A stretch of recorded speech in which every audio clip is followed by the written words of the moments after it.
Greetings curious minds and weary travelers, I'm happy to see you. To begin this video, I do have to start with a PSA.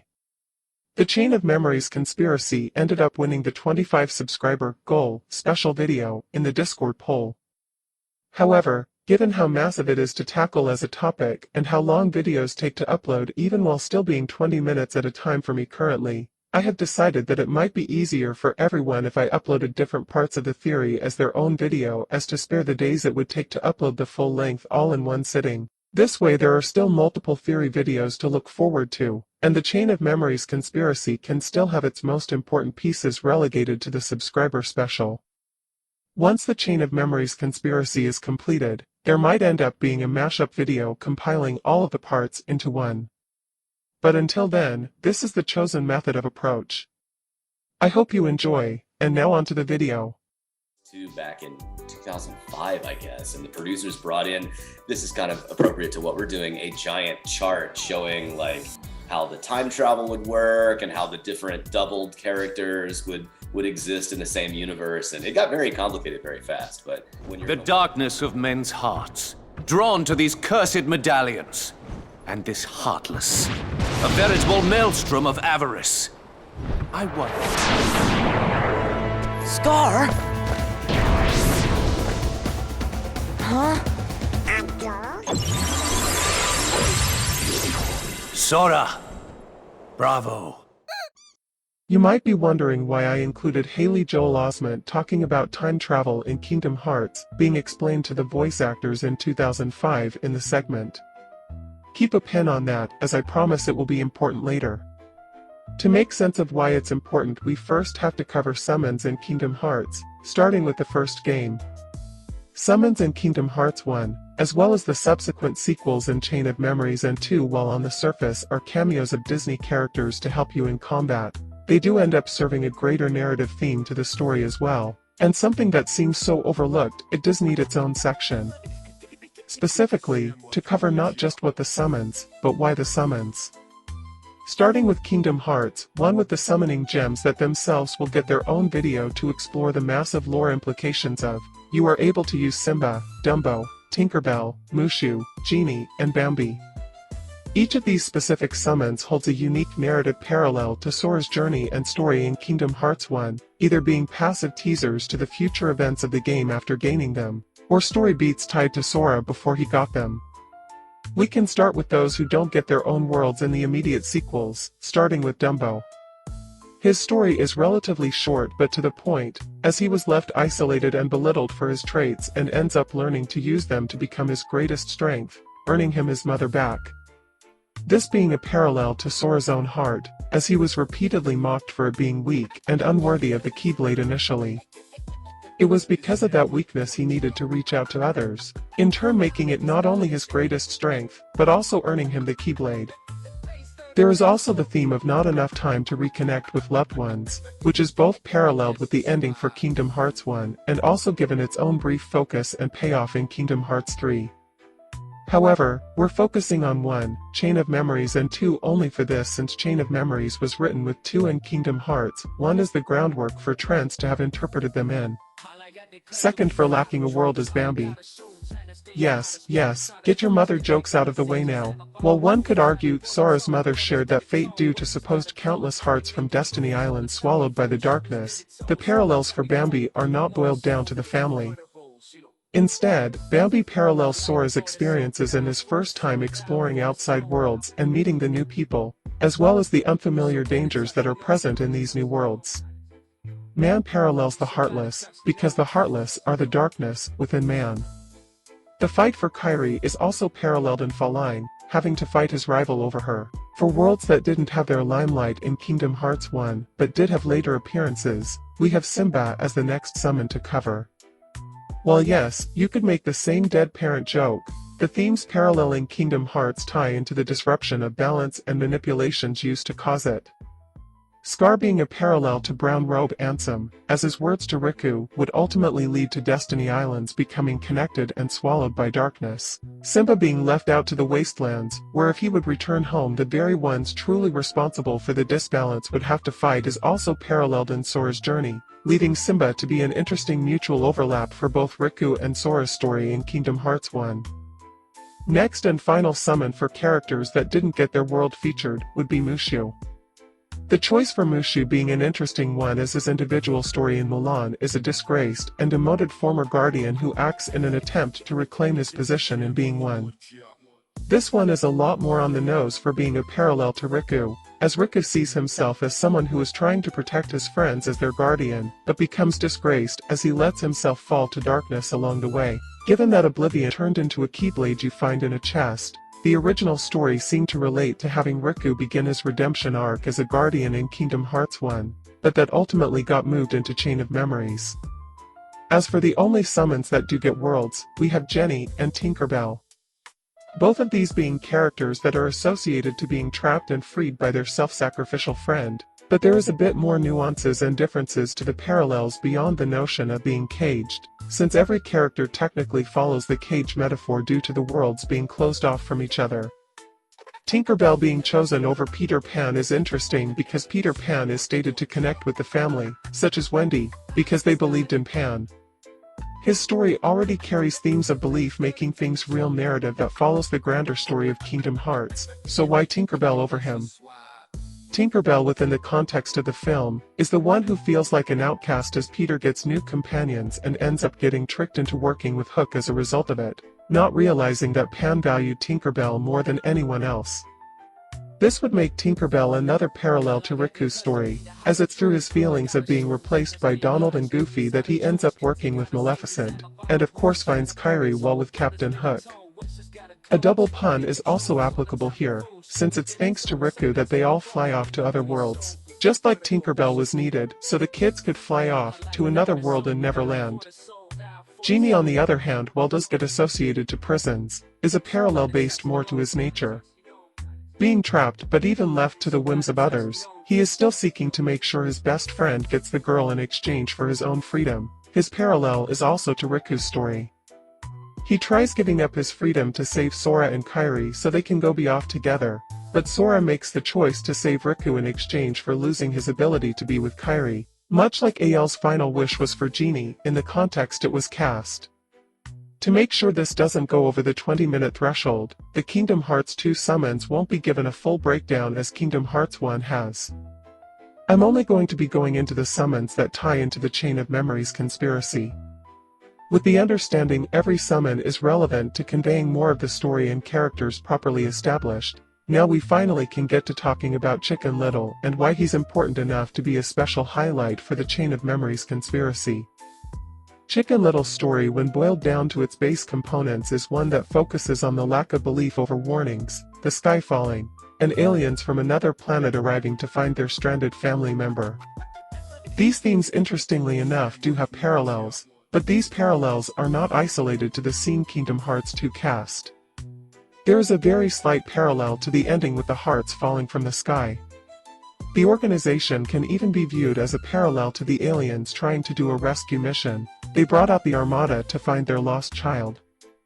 However, there are others much stronger that Chicken Little parallels, but the most fitting seemingly in the Chain of Memories conspiracy context. Chicken Little doesn't parallel well to the story of Kingdom Hearts 2 beyond Sora and Riku falling from the sky, and maybe the organization, because he's not just supposed to be a representation of what the characters we see go through. His thematic overlap is a stand-in for the character that's there, but we never see.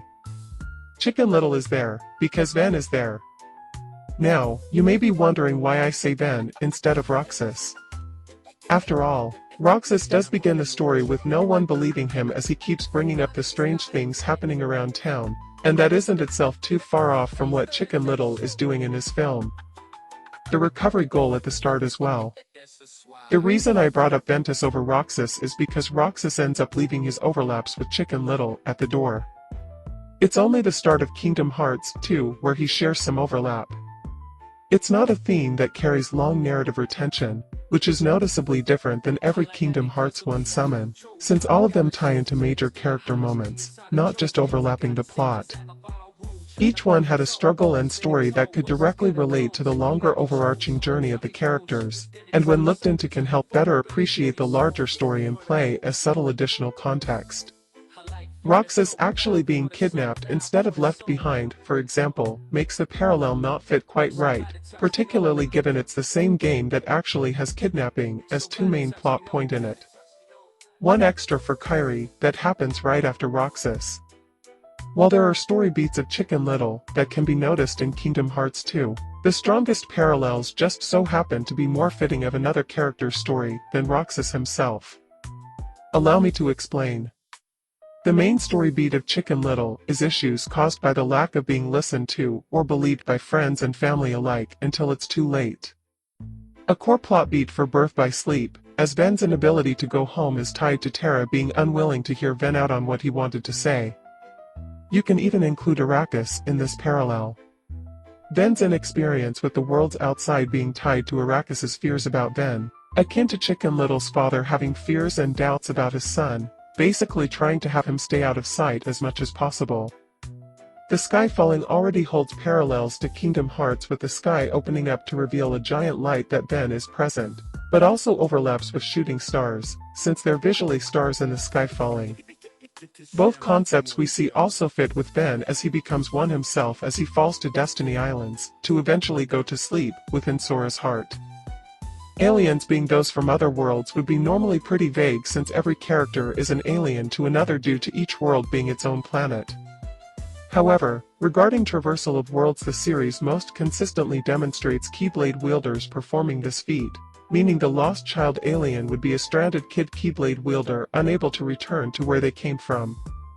Specifically, one that would be demanding of a rescue mission.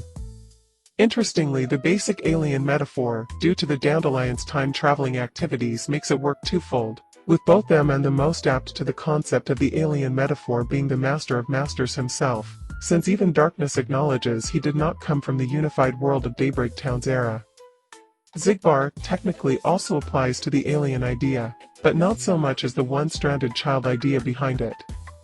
Regardless of if the Master existed by Kingdom Hearts 2 or not, Chicken Little is not just a character, but a story concept does apply towards Ven more than the rest of the Kingdom Hearts 2 cast, Ven getting this spot more than the rest due to both the soft orphan joke in the Japanese dub and Birth by Sleep, where Ven was told to give out the passes to Disney Town to his parents, and that his story does end with requiring its own rescue mission to bring him back. Not as for the time travel topic, it's about time we got to unpinning that interesting comment from before.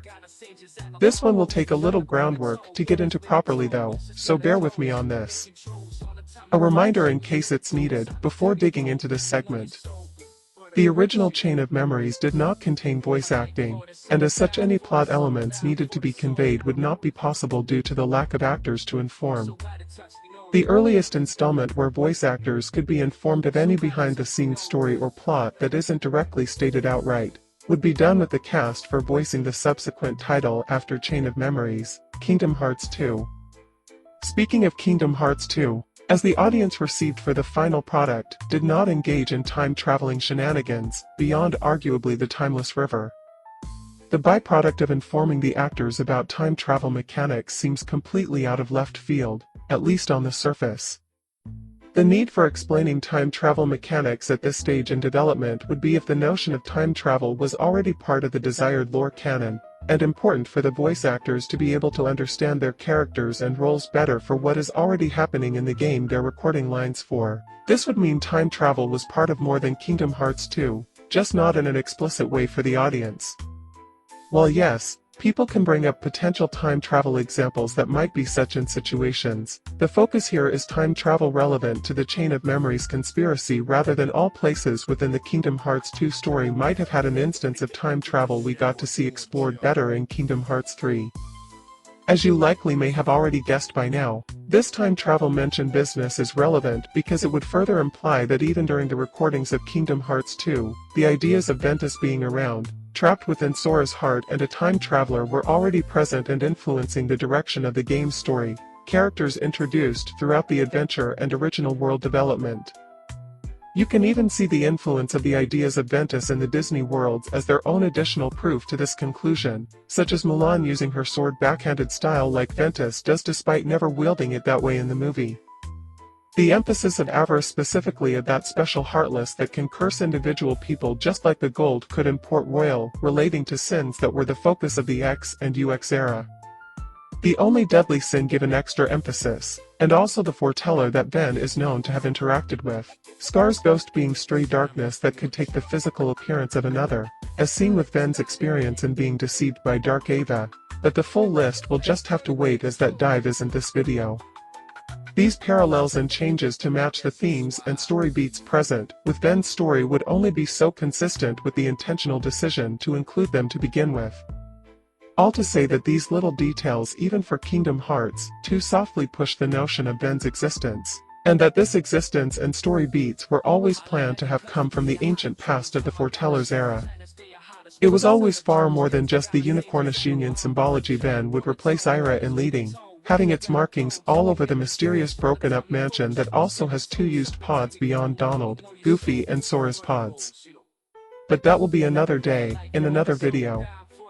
This video is an extra for the Chain of Memories conspiracy theory that will be posted as part of my 25 subscriber special, so it's not meant to be an absolute dive. It's meant to give more context to the main meat of the theory, so if you're excited to learn more about this theory, then have no fear.